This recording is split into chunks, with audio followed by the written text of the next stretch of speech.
The Influencer's Edge is brought to you by the Rapid Sales Accelerator. If you're ready to skyrocket your sales by 30% or more in just 90 days, then you need to claim your free training right now.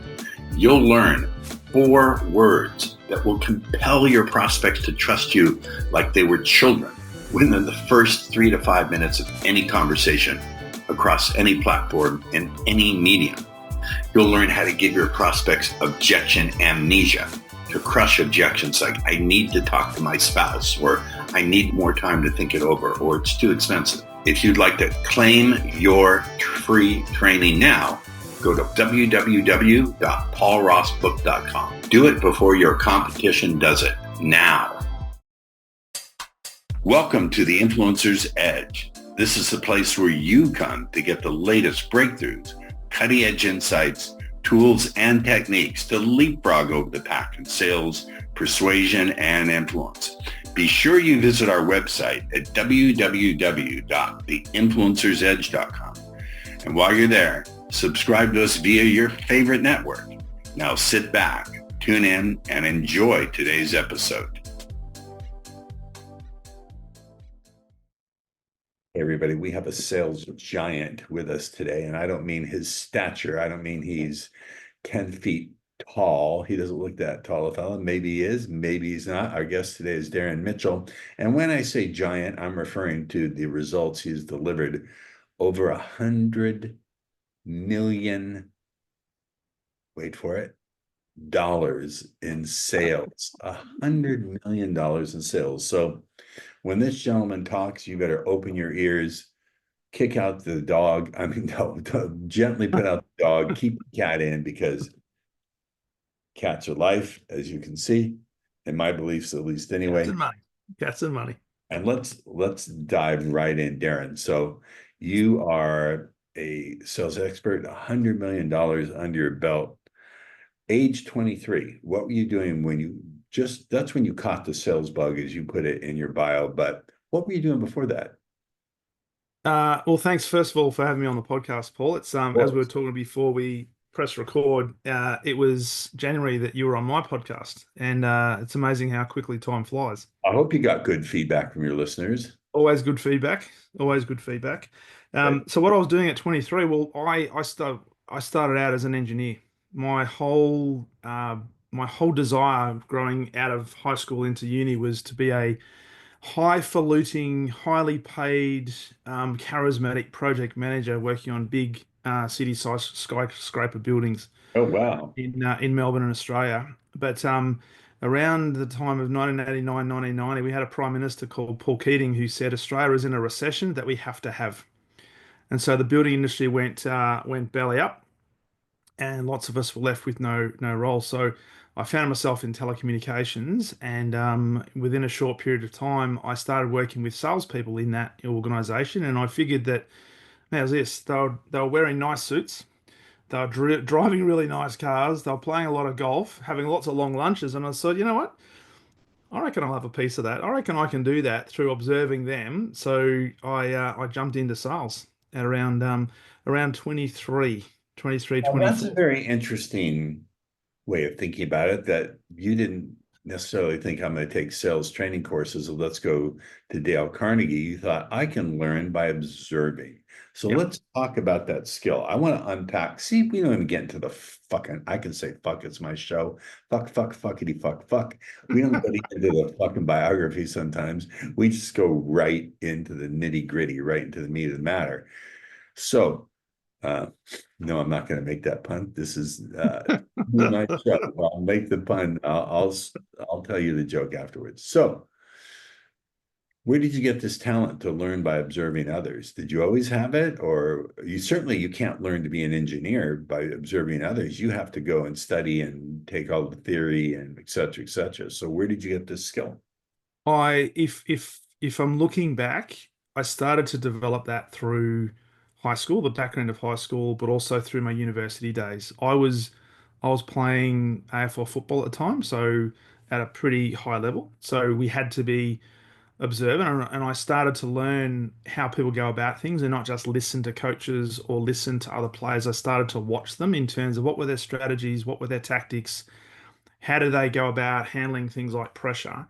And when I started to go through uni, I started to have the same sort of process. So I was watching and listening to lecturers who had a lot of experience, but then also watching and listening tutors who were talking about a lot of the stuff around engineering. But then I was thinking, well, is what they're saying being matched with what they're doing? And some of them didn't have a lot of credibility. So I think looking back, I started to develop that power of observation through that process. But then when Wow. I got into the corporate realm, I started to be a lot more curious, and I'm a people watcher. So if you did a profile of me, I love watching people. I'm always curious. I'm always seeking to understand what makes people tick and why they do the things that they do.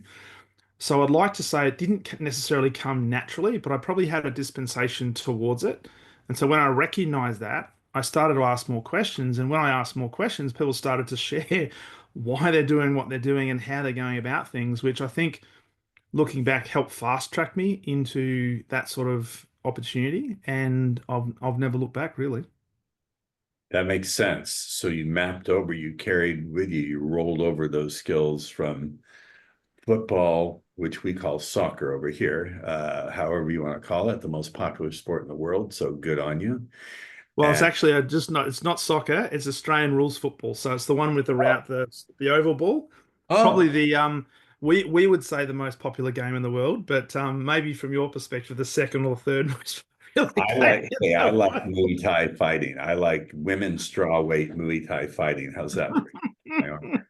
Okay, so you've been supporting leaders and their teams to drive exceptional performance, enabling them to enjoy more money, meaning, and fulfillment. Now, this is very interesting. Most people would say helping them to make more money, but you're tacking onto that meaning and fulfillment, which I Mm. think personally is a great part of anyone's visionary and motivation strategy. Can we talk about that? Yeah. Meaning and fulfillment, and how you got that orientation and what you mean by meaning and fulfillment? Yeah, sure. Again, it probably goes back to the level of mentoring and coaching that I had early in my sales career and then in my sales leadership career. Um, it was, and you look at a lot of salespeople, they're almost conditioned to drive results, and it's all about the number, all about the number. So you've got to make your target so you can get commission, so you can get this great reward, and you buy this and buy that. But not many people actually spend a lot of time, or certainly didn't in my experience, talking about what really motivates you. Why do you get up every single day? And when you're when you're sitting on a couch on a Saturday or a Sunday, and you're just thinking about your whole life, are you thinking about the money that's in your bank account, or are you thinking about the contribution you're potentially making or the legacy you're creating for your team and your business? So I started to formulate, I guess, an approach to say it can't just be about the money, right? So the money is the scoreboard. So from a selling perspective, people look at a sales team or a salesperson or a sales leader and say, well, have you been successful? Let's look at the results, and the results are the scoreboard. But the Mhm. secondary part of that is, well, through the act of getting that result, how fulfilled are you? What does this mean to you? So if you achieve number one salesperson status in your particular company, what does that actually mean? And what I started to realize is there's a lot of salespeople out there that make it all about themselves. And I'm Right. not casting dispersions on them, right? But they're the ones that perhaps are the lone wolves of the world. Then there are lots of salespeople and sales leaders who are very successful, but they're successful over a sustainable period of time. And what I've realized, and through talking to them and working with them, is they make it not about them. So their meaning comes from the contributions that they're either making to others, whether that be their team, their customers, their environment, the industry, whatever the case might be. And through that meaning, they look back and say, you know what, I'm really fulfilled with the impressions that I've created and the impact that I've had on either my marketplace, my team, my salesperson, my my wife, my family, whatever the case might be. So it has to go a lot deeper than just running the money game, right? Because money is, they say, what do they say in the Bible? That many people say it's the root of all evil, but it's the love of money that's the root of It's all the root evil. of all evil, And yes. so if you're focused on the money and driving everything to do with the money, then potentially you're missing out on some great opportunities to build great relationships that, by the way, can actually have ramifications down the track. Because the Oh, other yeah. thing I talk about around this is that sales is not only the ultimate form of service, but the sale actually doesn't start until after the sale is made. And when we think about this, a lot of people go into this and say, "Well, I've got to hit this targets. Therefore, I've got to sell this product, sell this service," and they look for any opportunity where they can sell that service, right? And from a customer point of view, what do they want to do? They want to actually have a solution to a problem. And a good salesperson will recognize that this person has the problem today, but there might also be people in their environment that also has a similar problem or will have a similar problem down the track. So, how do I build a relationship with them so that I am top of mind when that problem comes into their periphery, right? And so, from the meaning point of view, it's a case of, well, I'm here to serve, I'm not here to sell. And so by serving, by developing meaning and developing fulfillment, if I do that well and I do that consistently and I stay the course, then I will actually make the money because the money will always follow. And in a sense, when you sell this way, your client becomes your evangelist. Your client becomes your recruiter. Your client Yes. becomes does the prospecting for you, which makes the Yes. job a heck of a lot easier. That's it. Because, Paul, as you would know, the vast majority of people do not like to be sold to. Now, I've come across a few and I actually had a client this week that said, "Hey, I love to be sold to because I like to analyze what the salesperson's I doing." think they don't like to feel they're being sold to. That Yes, but they they like don't to like buy. to feel like they're being sold to. Yes. But Yes. actually being sold to and feeling like they're being sold to are two Yeah. different propositions. So Totally. you push back just Totally. a little bit.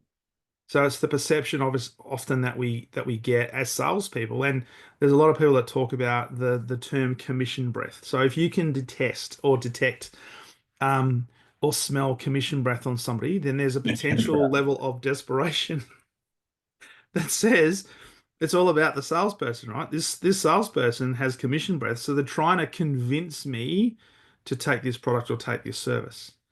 Versus if we flip that and say, my job as a salesperson is to serve this particular individual or serve this particular company and figure out whether there's actually a problem that needs to be solved and how badly do they want to solve the problem and how badly do they need to solve the problem. So we actually flip it completely.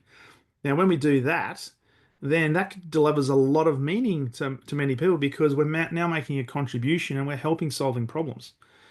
And when that happens, there's a huge amount of fulfillment that comes. And if there's a match and we do a transaction, then the money starts to flow. You said something very interesting. You said, do they have a problem? What do they, I think you said, do they have a problem? Do Mm. they realize the meaning that problem brings them? How is it that you phrased it? Well, do they have a problem and do they want to solve it or do they need to solve it? Okay, well, all right. And then you added something else into that, assuming that they need to solve it and they're aware that they need to solve it. What Yeah. was the thing you I can't remember what I said because I don't know what I Okay. say Well, moment to let's moment. deal But with how do you elicit? Okay, how do you elicit the difference between wanting to solve it and needing to solve it? well, this is the art of influence and the art of questioning, right? So asking questions. So if you have a problem and you say, "Oh, um, I've got this particular issue. I can't get my customers to continue to stay with me or sign up and continue to sign up with me." So what just talk to me about that problem and what are the consequences if you don't have these customers continue, right? Right. And then it's just a conversation because what you're trying to figure out is this a definite need? And if there's a need, then the consequences, the person will be able to articulate these consequences pretty clearly. And you get a sense of this is something that is a must have. They've got to do this versus, oh, I think I can do this. I think I might want to do that. I'm not quite sure. It's okay. I'll be right. It's Yeah, all I good. got it. Yeah, I There's a got it. difference between the want and the need. So my role and the role of the salesperson is to try and distinguish between the both because when you've got somebody that needs to solve a problem, then they're going to be more motivated to take action. Now, if you are the one that's can articulate the problem in a way that's serving them, then what the customer or potential customer will do was almost allocate and attribute to you a solution. So the natural tendency for them is to lean into that and ask, and maybe they'll ask, maybe they won't, but do you have a solution for this? Are you in a position where you can solve this problem? And this is where the art of selling really comes in. It's not a case of jumping all over them with desperation and commission breath. It's absolutely, this is what we do and let's go. It's a case of, yeah, absolutely. We might be able to, let me have a look at what the solutions might be, and let's talk about what could be the best solution for you. How does that sound? And the And language then becomes very important. in a sense, one of the things you're doing is what one of my men, well, two things. I want to bring up Dan Kennedy. Mm, You know who Dan Kennedy is. I almost said was. He's still around, alive and kicking, I think, at 90 years old.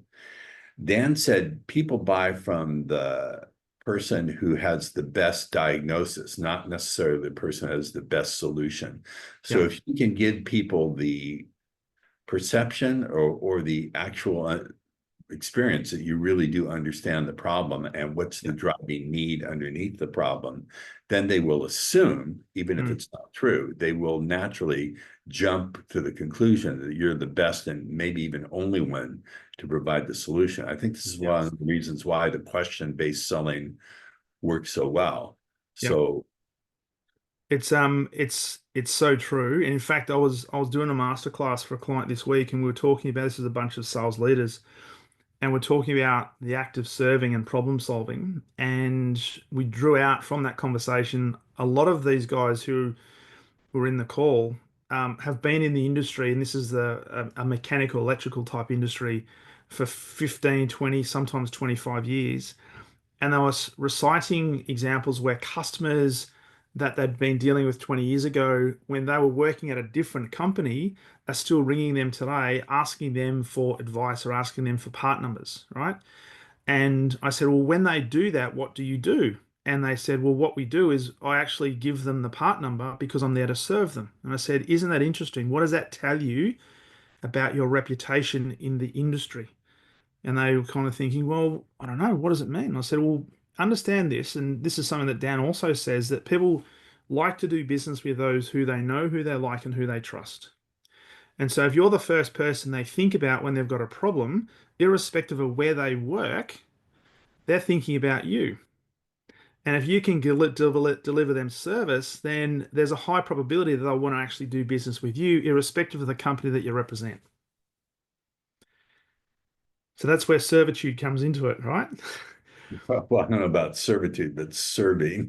Serving. And if you don't get the transaction today, but you recommend, for example, a solution to a potential customer, to a customer, to an ex-customer that just happens to be a solution from your competitor because you feel, based on the problem that you've actually articulated with that customer, that that solution, not from you, but from your competitor, is a better solution for Yeah. them, then Wow. that delivers you huge amounts of credibility. And I guarantee you they'll be looking for ways where they can give you business. Absolutely true. The other thing that you're doing with this approach, I love the term, I've never heard it before, commission breath. But the other thing you're doing with this approach is something that my mentor, Jim Palmer, talks about, which is slowing down the sale. Mm, Slow down the sale. And the more you slow down the sale, the more you have the information you need, the more people trust you. I have a client who's probably going to invest a boatload of money with him. And I've had 4 discovery calls with him. Normally I do too. mm, And I said to him, look, you've got a complex business. You need to be patient with me. I want to make sure we're 100% fit. Now, that was not a game I was playing with him. mm. I really needed to get all the details so I could Yeah, provide with a precise solution. yeah, And so this is another brilliant thing you're doing. You're slowing down the sale, or at least giving the perception that you're slowing down the sale. yeah. And the other thing about that as well is, and you've done this really well, is that you're literally removing yourself from the outcome. So there's no pressure on having to get the sale. It's a case of my job is to actually make sure that we're a fit. And if we are, then I'll make the necessary invitations and give you the opportunity as to what the solution potentially looks like. If we're not a fit, then I'm also going to be honest and say, I don't think we're a fit, and here's why. But here's where I'm going to point you in terms of there's a person over in this area or there's a company over there that I think, probably based on what I know about them, may have a solution that better fits the things that you're talking about. So if I make that recommendation, they're leaving with an impression of, oh, they weren't there to sell me, right?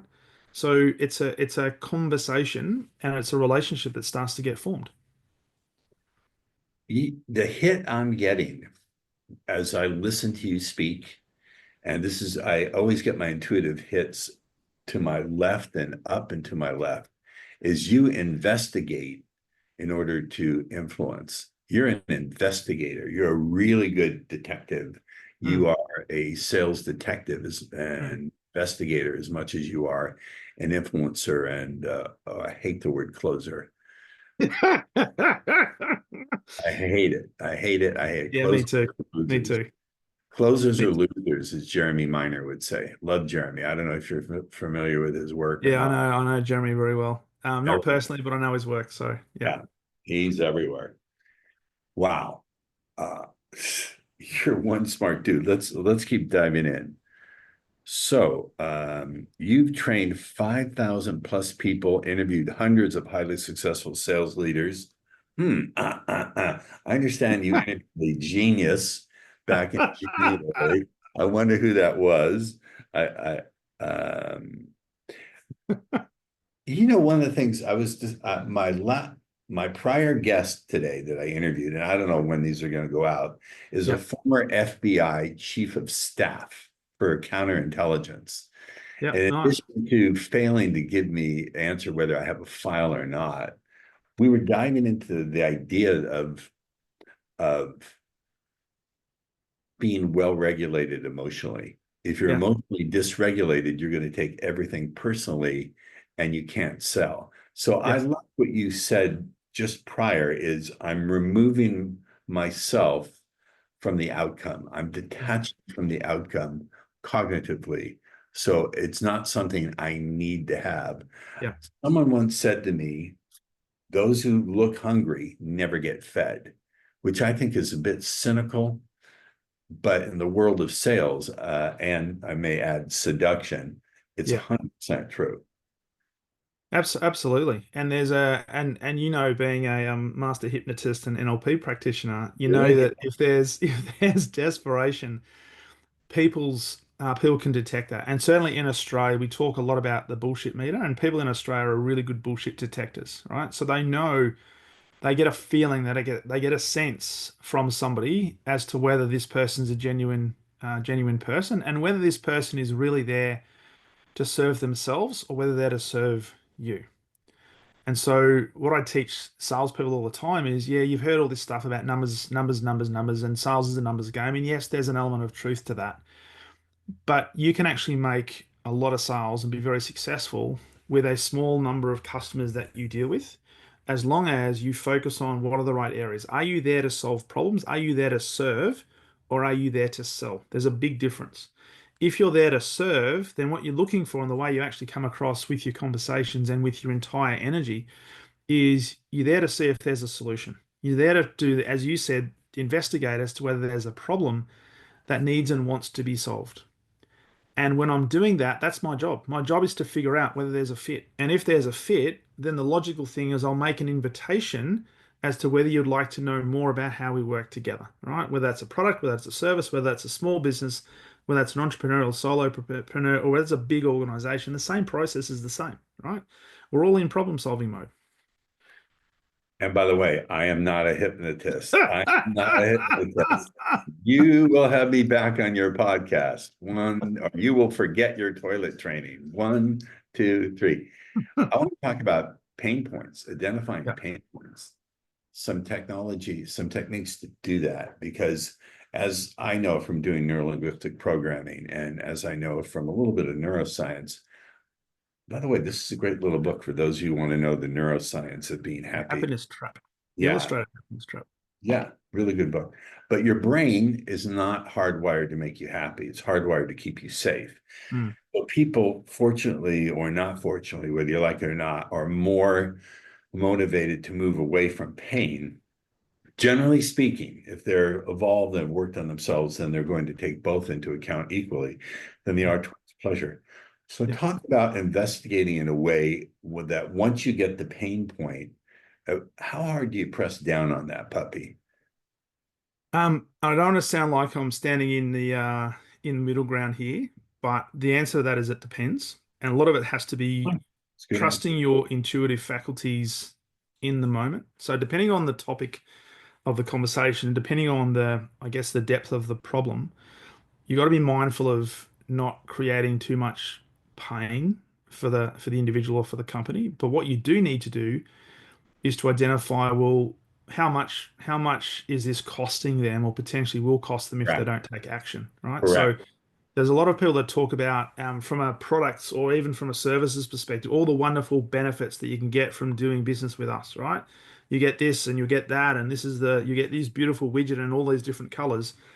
But if you flip that and say, well, nobody does business because they're going to have something beautiful, as you talked about, they're more motivated to move away from pain than they are to move towards pleasure. So the true role of a salesperson is to figure out, okay, what is the problem and how deeply is that problem going to cause concerns, either short, mid, or long term, that if they don't take action to solve the problem, it'll have far greater ramifications than if they actually found a solution Yep. to solve it, right?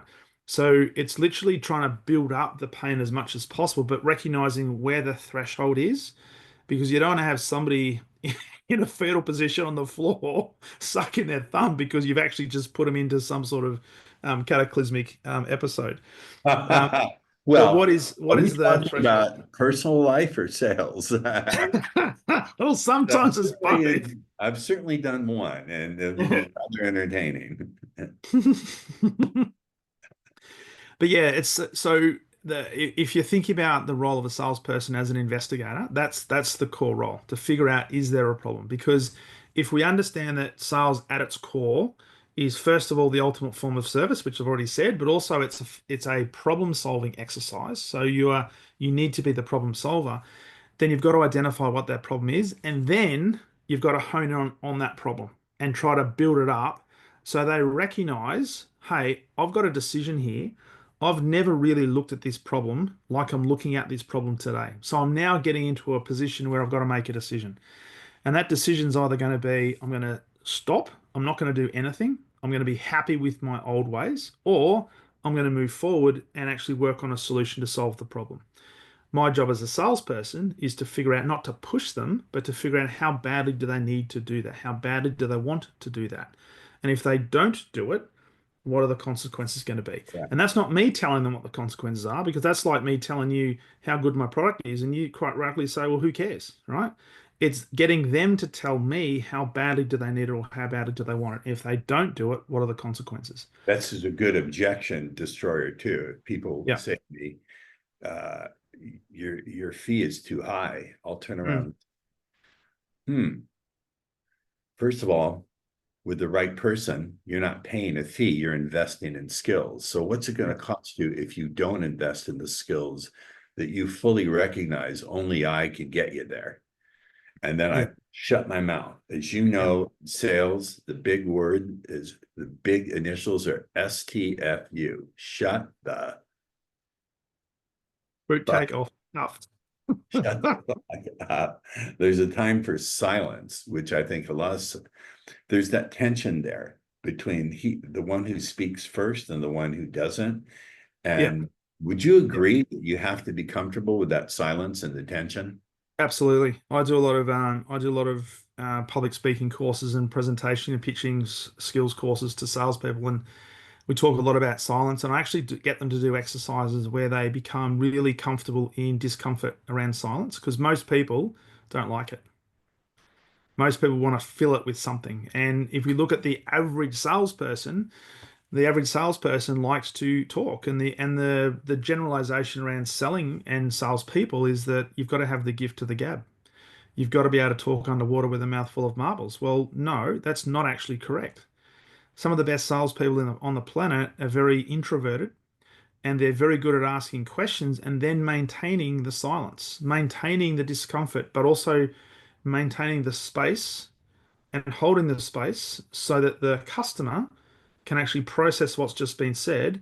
And it's not a waiting game, because we're not going to sit there for 10 minutes staring into each other's eyes in complete silence, but just a little bit more than like if you can outlast your customer in silence just a little bit longer to the point where they fill the silence with something, then one element of that is potentially leading them from a rapport perspective, which means the balance of power is on your side. Now, I say that really respectfully because it's not a power struggle, Fine, no, but the that's balance fine. of power is I've now got them in a position where they're probably more open to hearing a solution to the problem. No, Darren, you actually brought up something that's just not discussed or recognized, which is in any transaction, including sales, there's going to be a balance of power. Hmm. People don't want to admit it, but there is going to be a balance of power. Someone's going to hold the frame. Someone's going to hold the frame that they're offering the value, and the other person is the one who's receiving the value. Of course, you're both going to be receiving value. And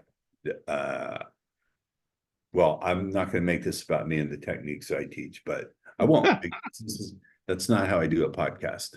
No, that's cool. That's cool. But it's interesting that it's where the balance of power sits. The question I always ask salespeople is who needs who more? Does your customer need your product more than you need your product in your customer's hands?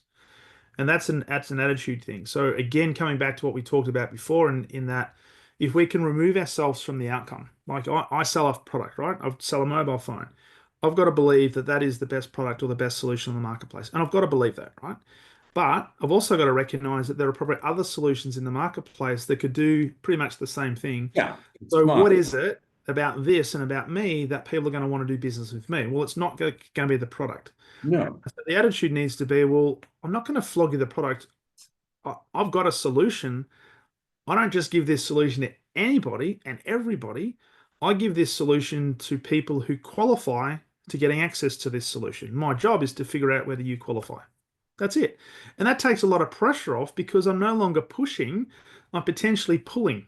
And I'm creating a neurological event where that person, if I do it right, is naturally going to want to lean in and know more about this product, even though it may be a commodity product. But because the way I've done it is they're going to be more interested in potentially learning more about what the solution is. And you've created a little hit of dopamine when they listen to you. So every time they listen to you, the dopamine levels climb and climb and climb. So from a neuroscience perspective, you're hooking them like you're a pusher of dopamine, you evil, Absolutely. wicked, awesome. But the one word we use always is ethics. Ethics. Well, one man's ethics is another man's evil. People used to say to me, how do you define manipulation? I said, it's easy. The difference between manipulation and influence is when I use my skills to get your wife to sleep with me. And manipulation is when you use my skills to get my wife to sleep with you. So it depends on whose ox is being gored. So what do you mean by, I love that I can talk to you this way. What do you mean by ethics? It's understanding, and this comes back to the meaning part, understanding doing what is the right thing. And it's not a self-serving thing. It's what is going to be mutually beneficial, or what is going to be more beneficial for the customer, that through that I will get benefit from, but I'm not doing it because it's what's in it for me. Right? Because if I lead with what's in it for me, then that then becomes the push. And even unconsciously, I'll use frames of language that come across as being more push focused versus pull focused. So if I always remember, I'm keeping kind of language, forensic, or what did you say language you'll use? What sort of language? Yeah, you said unconsciously I'll use, and then I lost the word language. Oh, no, I did, mate. I'm always communicating unconsciously. Anyway, go ahead. I'm sorry. Whatever it was extraordinary. If you're using the language that gives them the sense of, hey, this person's not in it for them, they're actually in it to serve me, then there's more opportunity to then be influenced, because that's where I guess the moral compass is. I'm here to serve you.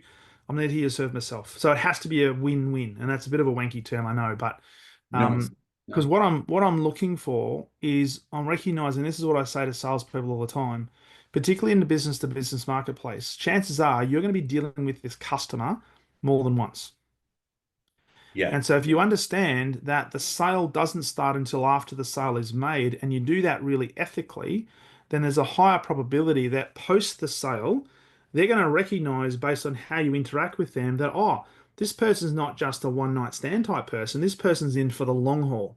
So now I can trust them. So if people have a distrust of salespeople and sales organizations, the test is always going to be what happens after the sale. And so if I'm there to serve them, if I'm there to be the problem solver, and I just happen to have the solution, they get a better sense of, hey, this is a true partnership. I'm more likely to want to continue to do business with them. I feel happier. I feel more content. We've got a better relationship.